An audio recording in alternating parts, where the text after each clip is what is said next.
Hello, my students. I'm glad I'm back again that we may continue interacting. It's my belief that you're doing well and you're continuing to research and read on your own as we agreed in our previous lesson. The lesson that we covered last on theoretical perspectives, which was basically introduction. We agreed that you identify theories that are key and relevant to early childhood education, which I believe so far you have identified so many, and you've been reading on your own about those theories so that you can get to understand their perspectives, which I say that it's all about this particular unit when we are where we are supposed to understand theoretical perspectives in early childhood. And for today's lesson, we are going to go through an example of one theory that is relevant to practitioners in early childhood, which is attachment theory. This is a theory by Bowlby, and I want us to understand this particular theory and get to know how relevant is it to us. So John Bowlby did a research on the concept of attachment, and first it is important when you get to understand what is attachment. Bowlby described attachment as that lasting psychological connectedness between human beings. I believe every human being, in whichever environment you are, you normally have some connections, connectedness, emotionally, socially, and in other aspects to a number of people within their environment. And you realize that in life you don't connect to all people the same way.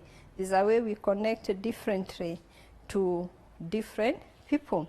So the manner in which we connect to people within the environment, according to Bowlby, he believed that it is influenced by early experiences during early childhood.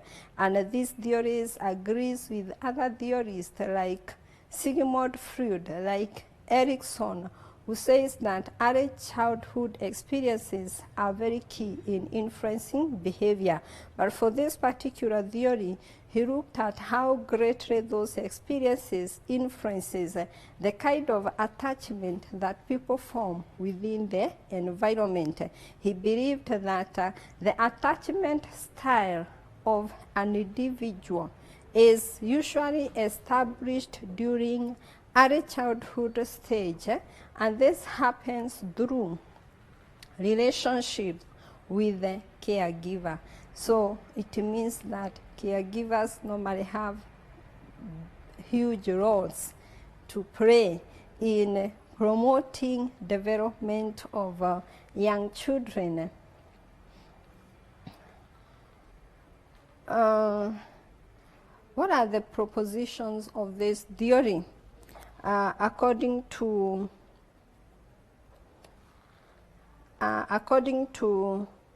Bowlby, he identified, or there are certain things that he observed about how attachment gets to develop.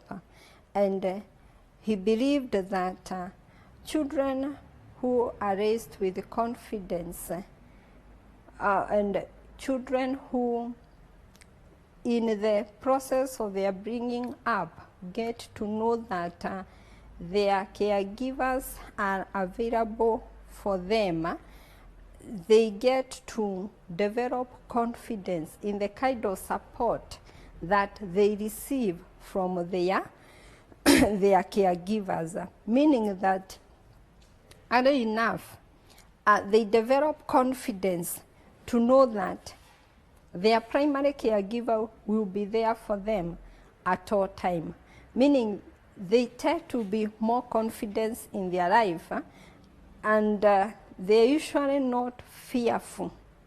But on the other side, if there's a lack of confidence and assurance that the caregiver is there, what results is that we have a child becoming somehow fearful because they are not really sure whether there's somebody who is there to support them, and especially when there is a need, when they need comfort, is there anybody to comfort them? So we believed that that confidence in a caregiver is developed during some critical periods of development. And these periods is during the infancy, during childhood, and during adolescent stage. Realize these are stages in which a child is or tends to be more dependent.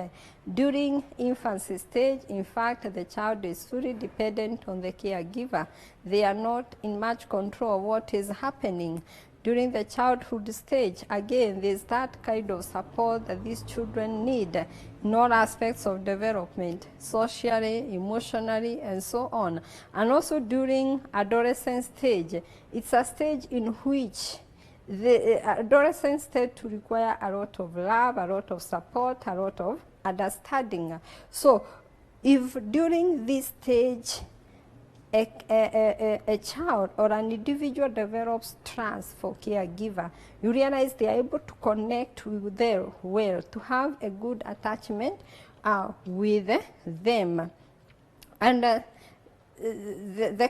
confidence,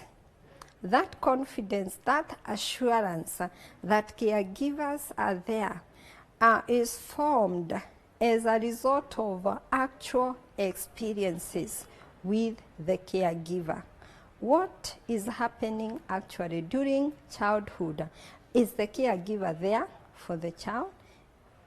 Does the caregiver spare some time, maybe during the infancy, during the childhood stage, to play with the child, just to spare time with them, where you shelve any other activity and you have special time to spend with your children?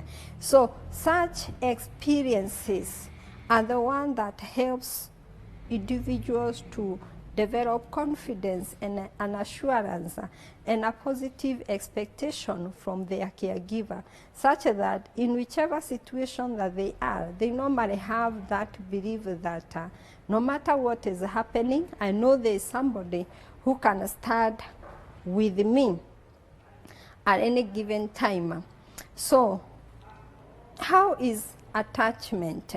I want us to understand characteristics of attachment. We've said that it is that connectedness. So how do we tell that this attachment is developing? How do we tell that there is an attachment? So wherever there is an attachment, there is what we refer to as proximity maintenance. This means that a child tends to have a desire to be near the people that they are attached to. They feel good, like when they are near their parents, maybe the mother or the father, a sister or a brother, and they desire to keep a close distance. Then there is safe haven. Safe haven, it means that whenever there is an attachment figure, that attachment figure tends to be a safe haven. A safe haven means a place where a child can go for comfort, and when they get there, they feel secure. Maybe they have been attacked out there. When they come to the caregiver, they are comforted, they feel home. That means that that attachment figure is a safe haven for the child. Secure base. Secure base. Attachment figures do act as a secure base for the child, meaning like if it is within the home environment, The child can explore a few minutes, like 10 minutes, 20 minutes. After 20 minutes, they run to the house to look whether the mother is still there, the caregiver is there. Maybe they'll just go and say a word, and then they run and go back to their activity. In that case, attachment is serving as a secure base. Then we have separation distress. Whenever there is an attachment, when these two people are separated, the parties involved gets to experience some kind of distress, anxiety. They don't feel good that they are being apart. So anxiety occurs in absence of attachment figures, and this happens a lot with the young children. That's why we are saying that early childhood stage is very important for development of attachment. You see children crying because the mother is leaving. That is healthy. It is as a result, it's because of the fact that there is separation distress. So Bowlby, through his study, came up with 3 major styles of attachment, and we have a 4th one which have been added through research by other scholars who agreed with the conclusions of Bowlby, with the conclusions that Bowlby came up in his research. And the 4 styles of attachment that he came up with, we have secure attachment, we have ambivalent insecure attachment, we have avoidant insecure attachment, and we have disorganized insecure attachment. This tells us that basically there are 2 types of attachment, which is secure attachment or insecure attachment. So I would like us to understand how we can tell that a child has developed a secure attachment or insecure attachment. Each has its own characteristics. There are characteristics that will be displayed by the child. And again, there is a behavior that will be observed from the parents that will lead to development of either secure or insecure attachment. So for secure attachment, if a child has developed secure attachment, this particular child will display anxiety, the one that we have talked about, separation distress. They display that when the caregiver leaves. If the mother is leaving for job, some will really cry because they are being left. When they are told that I'm going somewhere, I will not go with you, somehow they will not feel good about it. Thus happens with children who are securely attached, because when you're securely attached, you want to spend time with that particular person. And this child will show that anxiety, distress when the caregiver is leaving, and when the caregiver returns, this child tends to display joy. When the caregiver comes back, they tend to show a lot of happiness. So they'll be excited when the mother comes back, and they'll run toward the caregiver, hug the caregiver. That's again another healthy behavior that shows secure attachment. When a child who is again securely attached, maybe out there, gets frightened, gets attacked, this person runs to the parent, to the caregiver that is securely attached to, and seeks for comfort from that particular person. Again, when this caregiver comes and maybe seeks attention of the child responds positively. No, he embraces like the invitation by the caregiver to do something together. So they readily accept any contact that initiated by the caregiver that they are securely attached to, and they will show a positive behavior whenever that person is within their environment. When they are comforted, they take it positively, especially when that comfort is coming from the person they are securely attached to. This child will really show that the difference that is there between a parent and a stranger. They will prefer to be with their parent rather than with strangers because they are connected. There's a connectedness that have been established between them and their parent. These children who are securely attached in the manner in which they relate to each other, they tend to be more empathetic to each other because in their experience they are shown love. They have caregivers who empathize with them, so they are also able to empathize with other people. They are children who are described to be less disruptive, less aggressive, and also more mature compared to their counterparts with the unsecure attachment, which can either be ambivalent or avoidant attachment. So these children whose parents who develop secure attachments have parents who spare time to play with them. So it's not something that just happens like that. There's something that is expected also from the side of the caregiver, sparing some time to play with them. Having a caregiver who responds quickly to the needs of the child, that response is very important. It sends very important signal to the child where the child knows that there is somebody who really cares. And when that is done consistently, that consistency is very important in developing a secure attachment. When that happens consistently, there's development of that confidence and trust that is required. So these parents also tend to be generally more responsive to their children's needs, unlike the counterparts of children who are insecurely attached.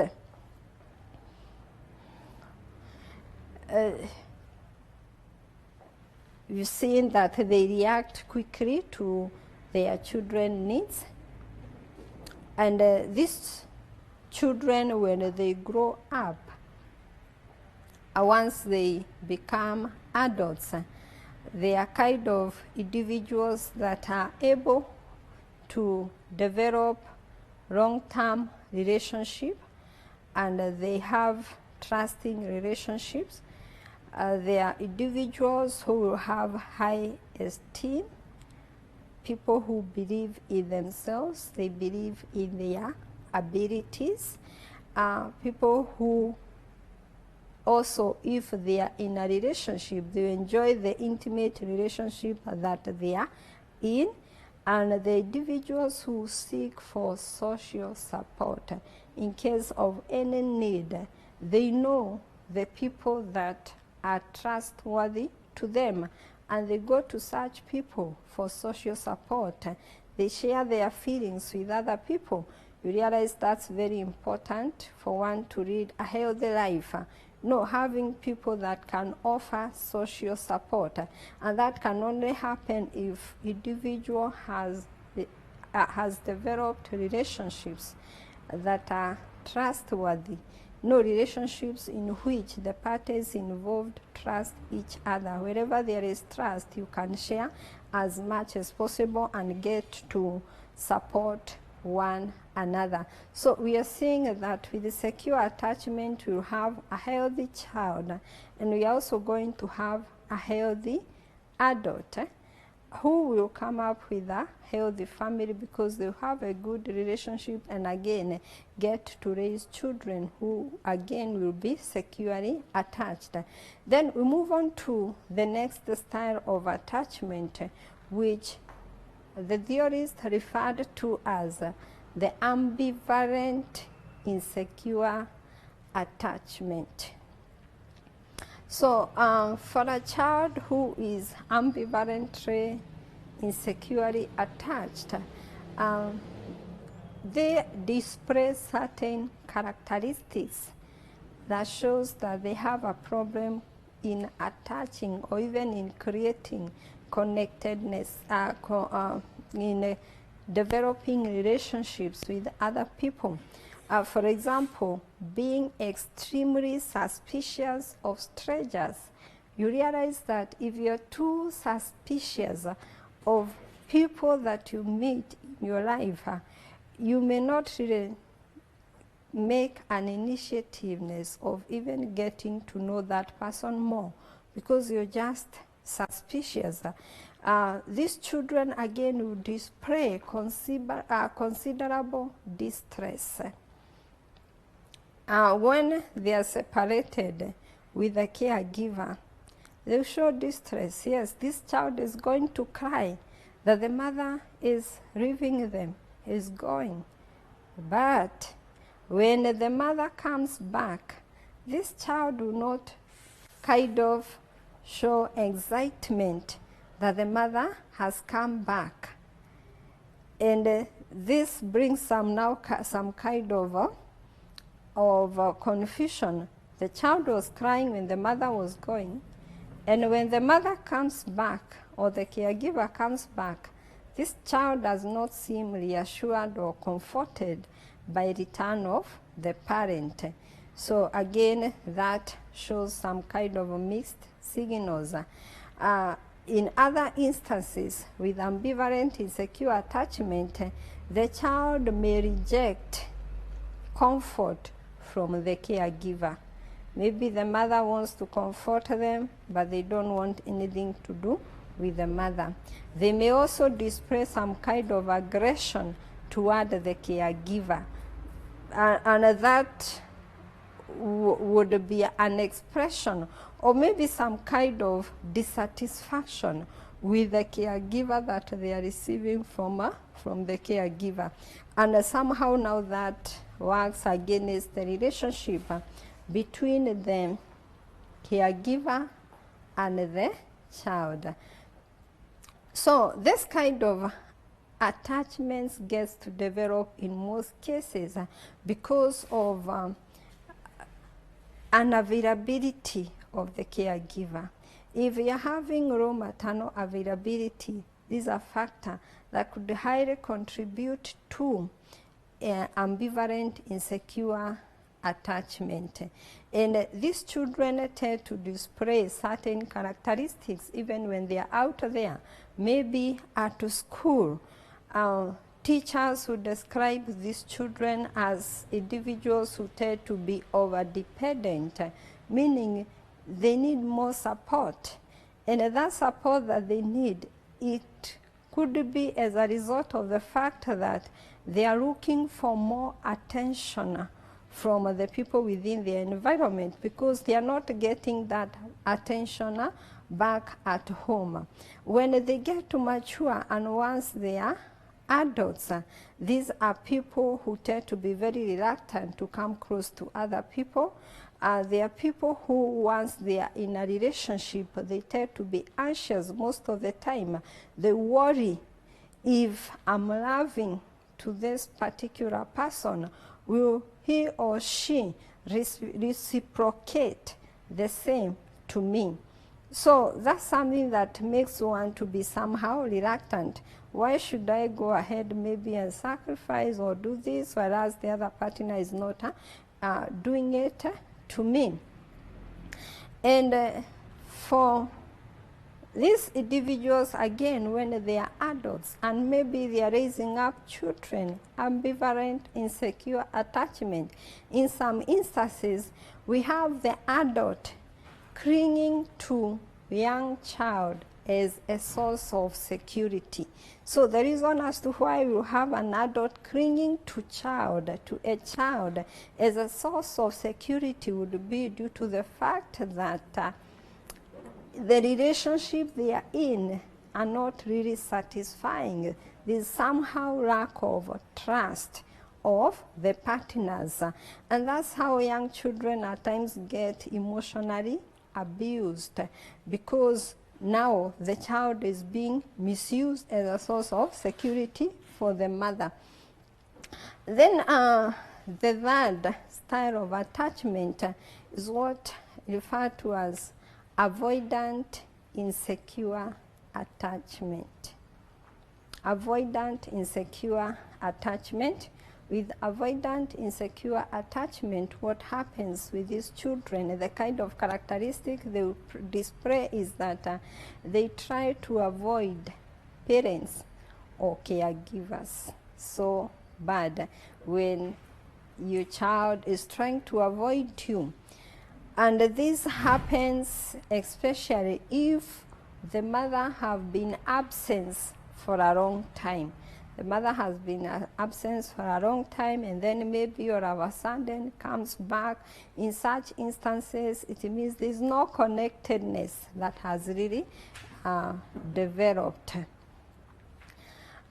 With this kind of children, because we are saying they are avoiding the caregiver, it means that they will not really seek for attention from the parents. They might not reject the parent, but they also, but still they don't kind of seek for any comfort or contact with the parent. They will not seek for contact, meaning it's like there's no interest in connecting with the caregiver, because in the first place we are saying that the child is trying to avoid any contact with a parent or caregiver. So these are kind of children that whenever the parents are there and when the parent is there and maybe a stranger is there, they will not show any preference for the parent, meaning that they can treat the parent the same way they would treat a complete stranger to them. An indicator that no attachment has developed with the parent, and a kind of the child is not really willing to develop that attachment. When these children grow up and mature into adulthood, they are individuals who will have difficulties in developing relationships, intimacy with close friends. They will not invest their emotions in relationships, meaning, yes, they will have friends, but the degree of connectedness is very low, such that if such a relationship ends, they will not be distressed. They will not really be stressed or depressed because a relationship has ended, because they really never invested emotionally in that relationship. So they will avoid intimacy contacts, those close relationships, and they will give excuses. I'm having a lot of work to do. Those are just excuses of ensuring that you are not in a close contact with the people that are close to you.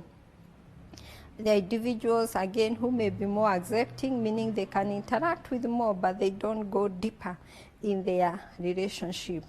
So such individuals, again, when they are in a relationships, in a long-term relationship, individuals who may not really support their partners, especially during stressful times, because of their inability to share feelings, thoughts, emotions with the partners, meaning that they may not be able to build that really strong and closer relationships with their partners. So the fourth style of attachment, we have disorganized insecure attachment.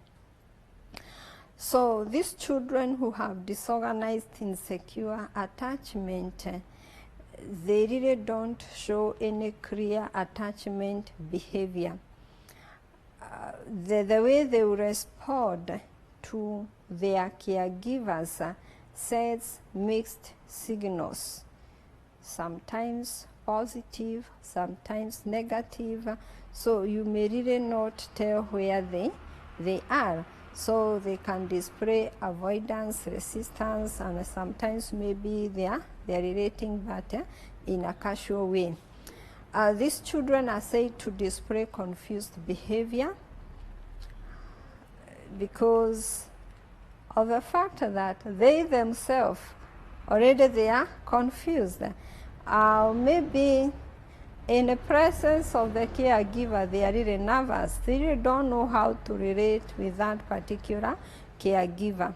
So disorganized, insecure attachment is more like the one that we just looked at, avoidant, insecure attachment, because even with avoidant, there's that tendency of a child sending mixed signals, which also happens with this one, which shows confusion and also lack of attachment by the child.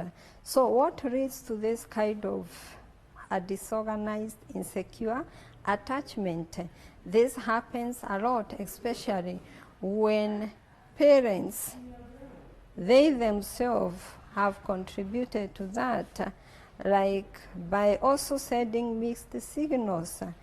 And this can happen when parents act as figures of both fear and assurance, meaning at times the parent maybe is loving and supporting, and sometimes the child, the parent really changes and becomes something very different, especially in disciplining them, and maybe instills fear in the child, such that instead of the child developing a loving relationship, they develop a fearful relationship. When they see the mother, maybe they are frightened. So when this happens, when the child sometimes feels comforted and frightened by the same parent, that leads to confusion. And that's why when we're looking at the first style of attachment, with the secure attachment, I say that it is important when there is consistency in the manner in which the parent responds to their children. Inconsistencies brings about a lot of confusion, which will lead, or which consequently leads to what we are referring to as the disorganized, insecure attachment. And we are seeing that this kind of attachments, insecure attachments, contribute to various problematic behavior during the adult stage of development. So having gone through the 4 styles of attachment, and in conclusion of the lesson, I would like you to evaluate the implications of the attachment theory to you as a practitioner in early childhood education. What does this tell us as teachers, as caregivers, as practitioners in early childhood? I believe you all agree with me that in our society we need to have children who are securely attached to their parents, because with secure attachment we will have less problematic children in our institutions, and we will have adults again that are able to nurture children appropriately, and that way we will have, you know, continuity in nurturance of children who are securely attached, which we all need. So I believe we can work together If, for example, yourself, you are not able to have that secure attachment, you can work toward ensuring that other children who are coming up will not maybe go through what you went through, but you have that secure attachment. So this brings us to the end of our topic 2. Thank you for paying attention. Bye. These televised lectures supplement our robust online learning going on our MKU online platform. You can view more on our televised lectures via our online platform. We are in a digital era, and Mount Kenya University knows this. The following are the steps to follow so as to complete your online application. Download the application form from the website www.mku.ac.ke. Attach copies of your academic certificates and ID. Pay the application fees via M-Pesa pay bill number 270988. Your ID is the account number. 2,000 shillings is the charge for a postgraduate. You can also deposit in the bank accounts provided on the website. Then email all the above to apply@mku.ac.ke.